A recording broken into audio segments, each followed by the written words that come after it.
Assalamualaikum warahmatullahi wabarakatuh. Bismillah, alhamdulillah, wassalatu wassalamu ala sayyidina Muhammad Rasulillah wa ala alihi wa sahbihi wa man tabi'as sunnatahu wa jama'atah min yaumina hadha ila yaumil ba'di wan nahdoh.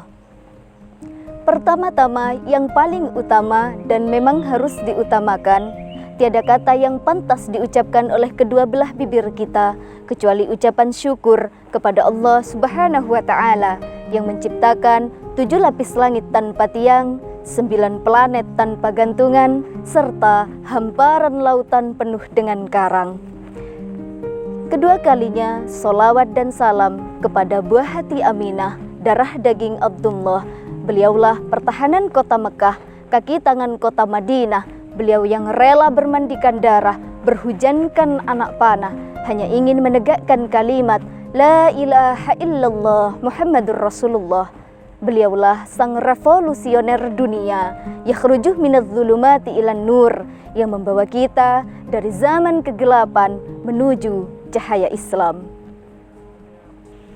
Saudaraku yang dirahmati oleh Allah, salah satu misi Islam datang untuk mengangkat derajat seorang perempuan. Pada zaman Nabi, kesetaraan antara kaum laki-laki dan perempuan telah diberikan. Bahasa kesetaraan ini sudah sangat tepat digunakan, karena setara tidak harus sama, adil tidak harus rata. Ada beberapa pekerjaan atau fungsi-fungsi yang diemban oleh kaum perempuan yang mustahil dilakukan oleh laki-laki, seperti melahirkan, menyusui, dan lain sebagainya. Sebaliknya, ada beberapa pekerjaan atau fungsi-fungsi yang diemban atau dipikul oleh laki-laki yang saya tidak bisa berkata mustahil bagi perempuan, akan tetapi berat untuk dilakukan. Ini berarti kesetaraan harus saling melengkapi. Jika salah satunya tiada, maka kita bisa mengibaratkan seperti kapal tanpa layar, ibarat gitar tanpa senar, ibarat malam tanpa bulan. Maka kesetaraan harus saling berjalan beriringan dan saling berbagi peran. Kita bisa belajar dari Ummul Mukminin Siti Khadijah dan Siti Aisyah radhiyallahu anhumah. Beliau berdualah perempuan yang diberikan kesempatan untuk bergerak di ranah go public, tidak hanya bergerak di ranah domestik. Kita mengenal sosok Siti Khadijah. Beliau perempuan yang pertama kali memeluk Islam. Khadijah seorang saudagar kaya yang bisa dikatakan sebagai businesswoman. Segala yang ia miliki ia berikan kepada Nabi Muhammad untuk kepentingan dakwah Islam. Ada Siti Aisyah. Kita sangat berhutang jasa kepada beliau karena Aisyah lah yang mendokumentasikan hadis-hadis tentang perempuan yang manfaatnya kita rasakan hingga saat ini. Berkat semangatnya untuk terus menimba ilmu dengan kecerdasan dan intelektualnya yang ia miliki, menjadikannya satu-satunya perempuan perawi hadis. Ini menggambarkan bahwa posisi perempuan memiliki peranan dan kedudukan yang sangat penting untuk sebuah peradaban. Dari Timur Tengah kita tarik ke Indonesia. Kita memiliki salah satu tokoh perempuan hebat dalam dunia pendidikan, yaitu Nyai Khairiyah Hasyim Asy'ari.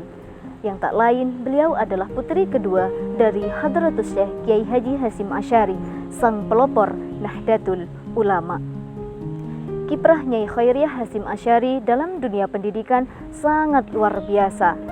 Beliau mendirikan pondok pesantren putri yang terletak di Jombang dengan memiliki ciri khas yang jarang kita temui di pesantren yang lain. Beliau menerapkan pembelajaran ilmu falak. Kiprah beliau dalam memperjuangkan hak-hak kaum perempuan agar merasakan pendidikan setara dengan laki-laki. Karena dalam satu hadis disebutkan, Thalabul ilmi faridatun ala kulli muslimin wal muslimat. Wajib hukumnya mencari ilmu bagi muslim laki-laki maupun perempuan. Dengan perpindahan Nyai Khairiyah ke kota Mekah pada waktu itu, tak lantas membuat semangatnya surut untuk terus memperjuangkan pendidikan bagi kaum perempuan, sehingga beliau mendirikan satu pesantren putri atau lilbanat pertama kali di tanah Arab. Walaupun pada waktu itu beliau didebat oleh para muftih di sana. Lalu apa jawaban beliau? Jika Anda paham akan konsep wahadzal baladil amin, bahwa Islam harus membawa keamanan dan kedamaian bagi suatu negara, maka Anda jangan lupa Rasulullah membuat variabel baladil amin dengan menyatakan al-mar'atu imadul bilad, wanita sebagai tiang negara. Idza saluhat saluhal bilad, jika baik wanitanya maka baik pula negaranya. Wa idza fasadat fasadal bilad, jika hancur wanitanya maka rusaklah negaranya. Karena variabelnya adalah perempuan sebagai tiang negara, maka menjadi wajib hukumnya mendidik seorang perempuan, karena nasib suatu bangsa terdapat di tangan perempuan. Oleh karena itu, kita sebagai perempuan pewaris tunggal yang akan melanjutkan kiprah Nyai Khairiyah dalam dunia pendidikan untuk melahirkan generasi perempuan Nahdlatul Ulama dengan melalui pembelajaran zikir, fikir, dan amal soleh, yaitu pembelajaran kolbu, IQ, dan perilaku, agar terbentuk perempuan yang unggul dalam mutu serta santun dalam berperilaku. Sebab nasib baik buruknya suatu bangsa dan damainya negara tergantung kepada wanitanya. Maka kita bingkai perdamaian dengan pendidikan melalui peran perempuan, karena pendidikan yang bisa menyelamatkan masa depan. Tanpa pendidikan, Indonesia takkan bisa bertahan. Wallahul muwaffiq ila aqwamit thoriq. Assalamualaikum warahmatullahi wabarakatuh.